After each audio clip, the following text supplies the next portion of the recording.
Seja bem-vindo à nossa segunda aula do nosso primeiro bloco, onde a gente vai tratar dos investimentos iniciais para quem quer começar a empreender ou quem deseja fazer uma revisão de todo o investimento que é feito dentro de um negócio que já esteja operando, tá? O primeiro ponto que a gente vai tratar é sobre a utilização de recursos próprios, recursos do sócio ou recursos de terceiros. O segundo ponto é para tratar das linhas de créditos bancárias existentes para empreendedores novos ou empreendedores que já estão no mercado. E o terceiro ponto é sobre a imobilização de capital, seja em imóveis ou móveis e utensílios que compõem o imobilizado da empresa. Então, a gente vai falar sobre esses pontos e espero que vocês tirem bom proveito da aula de hoje e façam as anotações para que a gente possa estar discutindo no bate-papo posteriormente, tá bem? Bom, primeira reflexão é sobre a utilização dos recursos próprios, que é aquele dinheiro que muitas vezes a gente guarda para investir ou que recebeu de herança ou vendeu algum imóvel e aí vai decidir empreender. Esse recurso a gente tem que pensar bem como é que a gente vai utilizar, pois é um recurso que pode ser oriundo de reservas de emergência do próprio empreendedor. Então, é um recurso que já vem do próprio sócio e vai constituir o capital social da empresa. Tá? O recurso de terceiros é quando há, por exemplo, um empréstimo, tá? Um empréstimo bancário, ou se houve injeção de recursos de terceiros, de outras pessoas ou de outras empresas, para que esse novo empreendimento seja alavancado ou que seja iniciado, tá? Então, são essas fontes de recursos que a gente pode utilizar para a abertura da empresa. Então, a maioria das pessoas começa através de uma insatisfação própria, né, sobre aquilo que a gente já falou na primeira aula, uma insatisfação própria de querer mudar a sua realidade, ou de querer mudar a realidade da família ou a realidade de outras pessoas. Então acaba que o empreendedor ele muda não só a sua realidade, mas também a realidade de outras pessoas. A partir do momento em que ele emprega ou que indiretamente outras pessoas irão participar, tá, desse empreendimento. Então são essas fontes de recursos. Tá? A primeira reflexão que eu preciso fazer é sobre a minha relação com o dinheiro. Então, se esse recurso que eu tenho hoje, ele compõe uma reserva de emergência pessoal e que eu tenho objetivos com aquele dinheiro, eu preciso repensar primeiro qual é a forma ideal de investir. Às vezes, o ideal não é fazendo um investimento em um empreendimento. Às vezes esse recurso ele pode ser destinado para outros tipos de investimento, como por exemplo, fundos de reserva ou previdência complementar, títulos imobiliários. E esse recurso, a depender do montante, ele pode também gerar outros tipos de retornos financeiros. E aí a gente já tem aquele empreendedor que lida com a bolsa de valores ou o mercado de balcão, tá?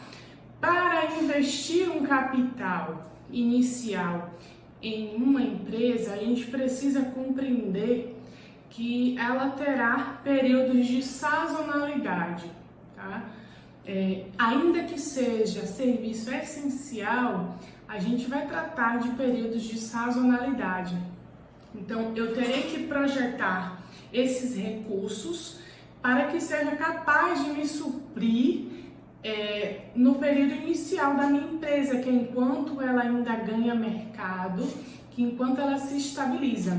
Então, eu preciso compreender que se eu tenho 100 mil reais e eu quero destinar para o meu empreendimento, eu preciso saber que esses 100 mil reais, além dos gastos iniciais que eu terei para montar toda a estrutura física, né, seja maquinário, seja computadores, seja estoque de mercadoria, seja lá quais forem esses itens que irão ser os recursos iniciais da minha empresa para que eu possa começar a operacionalizar, tá? Então, além desse capital, eu vou precisar ter recursos que me possibilitem, por no mínimo 6 meses, 1 ano ou 2 anos, o ideal é que faça essa projeção de recursos e sejam feitos cálculos de a partir de quanto que esse dinheiro irá girar.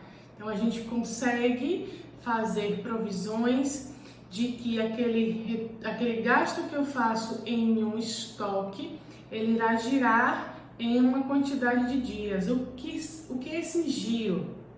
Nada mais é do que o momento da compra, o momento da venda e o momento do recebimento. Esse vai ser o meu ciclo operacional, tá? E aí, a partir daí, eu estou fazendo girar os recursos que forem investidos. Eu preciso pensar também que eu posso ter eventuais gastos que não estão no meu orçamento, no meu plano de negócios inicial, e que eu precisarei ter fonte de recursos para suprir essas necessidades, senão o negócio para no meio do caminho e isso começa a gerar frustração para o empreendedor. Então eu preciso ter um recurso, né? Esse valor vai variar de negócio para negócio, de segmento para segmento, e a gente pode fazer esses cálculos a depender de cada segmento, seja para prestação de serviço quanto para comércio ou indústria.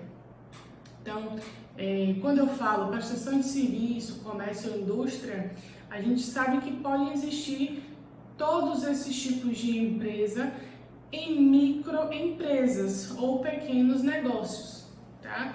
Então, seja aquele que faz a fabricação artesanal ou que já existe minimamente um processo produtivo para a fabricação de produtos. Tá? Então, esse investimento inicial, ele precisa fazer essas projeções de gastos que serão necessários para suprir essas necessidades. A sazonalidade vai ser quando a empresa não terá o mesmo fluxo esperado de recebimentos ou de vendas. Por exemplo, a gente fala muito sobre as empresas que trabalham com gelados, sorvetes, picolés. Aqui no Brasil a gente tem uma variação muito pouca de temperatura para esse segmento, mas a gente sabe que no inverno tem uma tendência a vender menos, né? Então eu preciso criar estratégias, seja para vender mais nesse período ou como forma de gerar um fundo de caixa para suprir as minhas necessidades nesse momento, tá? A outra fonte de recurso recursos de terceiros ou de bancos. Então, o empresário que provavelmente tome um empréstimo no banco em seu CPF, ele vai querer injetar recursos na empresa para a sua abertura. Então, esse recurso vai ser um recurso de banco, não vai ser um recurso próprio, tá? Esse recurso de banco, eu preciso compreender também que existem algumas taxas, tarifas, que irão incidir sobre o montante que eu irei injetar dentro da minha empresa.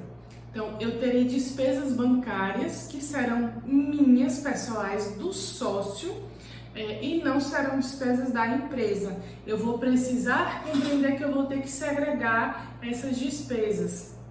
Então, a partir do momento em que o sócio colocou dentro da empresa um aporte de capital, de recurso próprio, essas obrigações será do sócio, não será da empresa, tá? Para a gente já não começar daí a misturar as despesas dos sócios com as despesas da empresa. Então, é preciso a gente compreender que para a pessoa física existem linhas de créditos que são diferentes das linhas de crédito de pessoa jurídica.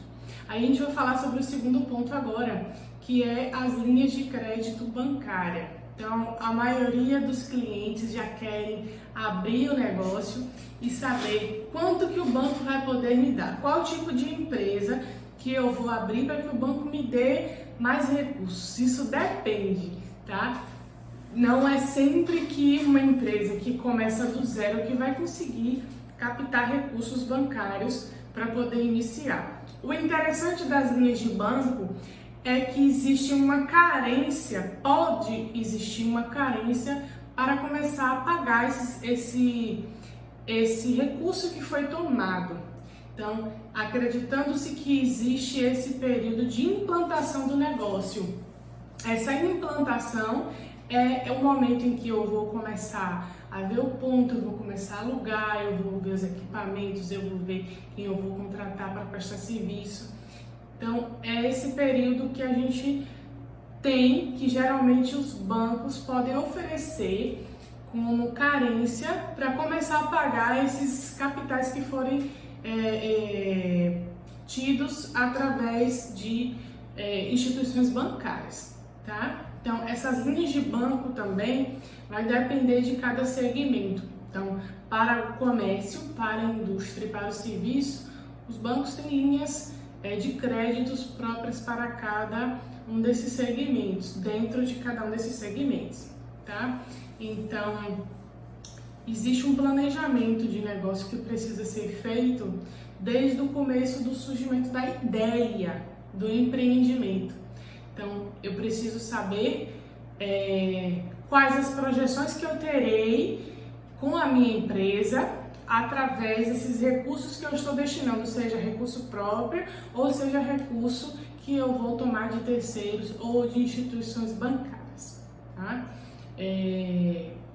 Essas instituições bancárias, elas geralmente fazem também um apanhado histórico de cruzamento das informações dos sócios com a pessoa jurídica que está em questão em avaliação para a concessão de crédito. Então, precisa também haver um estudo da questão da situação financeira dos sócios. Não que qualquer pessoa possa empreender, pode sim, mas para cada situação haverá uma linha de crédito que poderá ser aprovada, certo? Então, esse é o segundo ponto da nossa aula sobre investimentos iniciais. O terceiro ponto é o investimento em imobilizados, móveis, utensílios, a imobilização do meu recurso. A gente na contabilidade usa muito esse termo, imobilização do recurso. Por que a gente utiliza essa nomenclatura?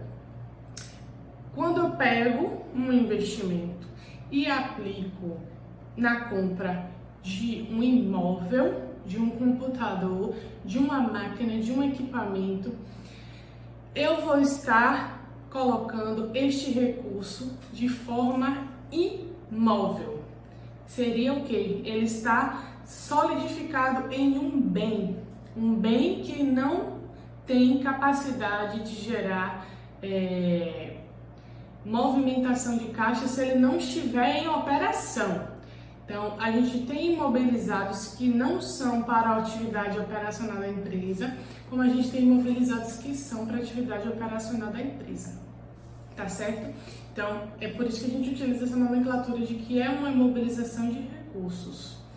Aí a gente precisa entender bem de que os investimentos que são feitos em imóveis ou móveis e utensílios, esses bens gerarão fluxos de caixa futuro para a minha empresa, se sim, eles são de atividade operacionais. Se não, por exemplo, é do meu administrativo, é um computador que eu uso para o escritório, ele não está ligado à atividade operacional, então ele vai ser um bem que vai estar imobilizado, ele não vai estar na atividade operacional, ele não vai me gerar retornos de fluxos de caixa.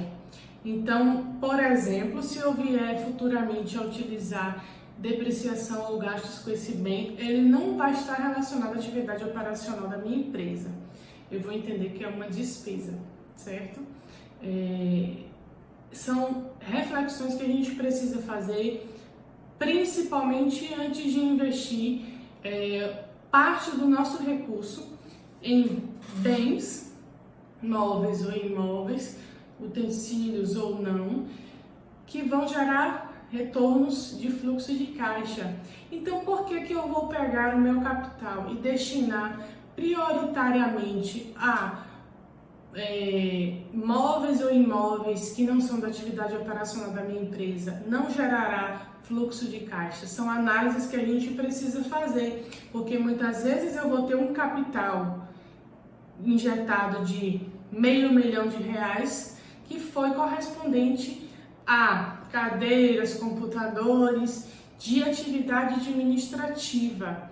Então, ele não vai me gerar fluxo de caixa, e aí eu vou começar a ver que vai existir endividamento, que vai existir imobilização de capital e não está gerando retorno. Então, são essas reflexões que a gente precisa fazer quando nós formos fazer um investimento inicial para a abertura de uma empresa, ou também em empresas que já estejam em atividades operacionais, tá? Então, essas reflexões sobre os investimentos iniciais, elas devem existir a todo momento da empresa, porque eu vou precisar sempre refletir e projetar fluxos de caixas futuros para qualquer investimento que eu precisar fazer dentro da minha empresa. Então, é toda uma análise, desde a preparação do sócio em suas questões financeiras e sua relação com o dinheiro, até a utilização de recursos de terceiros ou investimentos dentro da empresa. Nós, na contabilidade, a gente se preocupa bastante com o patrimônio da empresa, mas a gente precisa fazer essa conscientização anteriormente dos sócios de como vai funcionar a questão da destinação de recursos próprios ou recursos da empresa. A partir do momento em que eu investi e eu fiz com que esses imóveis ou esses bens que foram investidos inicialmente começam a gerar fluxos de caixa, retornos de caixa, eu preciso entender que são resultados da atividade operacional da minha empresa, para a partir daí a empresa começar a ter lucro, eu conseguir destinar retornos para os sócios. Então, é um momento de preparação, né, que o sócio precisa ter e entender que se eu vou decidir investir, eu tenho que compreender que eu não vou ter retornos financeiros para mim a priori. Então, a dica que eu sempre dou é, se eu quero colocar um negócio, eu posso começar sem antes precisar estar desempregado ou sem antes estar com zero recursos e decidir com o que eu tenho ou com alguma parceria montar um negócio. Eu preciso saber que aquele recurso que vai gerar da minha empresa, ele ainda não é do sócio, ele ainda é fundo de caixa que eu preciso fazer para a minha empresa conseguir se sustentar sozinha, para depois prover recursos para os sócios. Então, é uma dica que a gente gosta de partilhar, é que se você puder, paralelamente à atividade que você tiver, começar a investir ou a empreender de forma crescente, né? Um trabalho de formiguinha que pode começar a ser feito dentro de uma ideia, para que eu possa futuramente conseguir abrir as asas e voar dentro do mundo do empreendedorismo.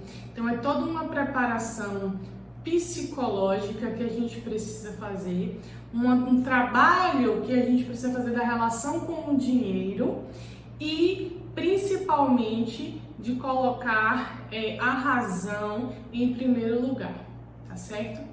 Eu espero que vocês tenham gostado da aula de hoje. Na próxima aula, que nós falaremos sobre o fluxo de caixa, eu vou pedir que vocês estejam preparados, que eu vou dar algumas dicas e ferramentas para vocês começarem a fazer essas projeções desses investimentos, dos retornos que as empresas de vocês poderão dar, tá bem?